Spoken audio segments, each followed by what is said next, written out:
காத்துக்கு பூக்கள் சொந்தம், பூவுக்கு வாசம் சொந்தம், வாசத்துக்கு சொந்தக்காரி வருவாளா?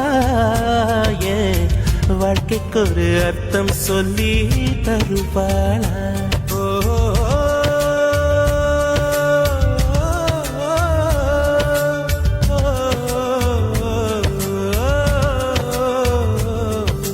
தாலாட்டு கேட்கவும் இல்ல, தாய் பாசம் பார்த்ததும் இல்ல, எனக்கொரு சொந்தம் சொல்ல வருவாளா? ஏன் நெஞ்சுக்குள்ள மல்லிய பூ தருவாளா?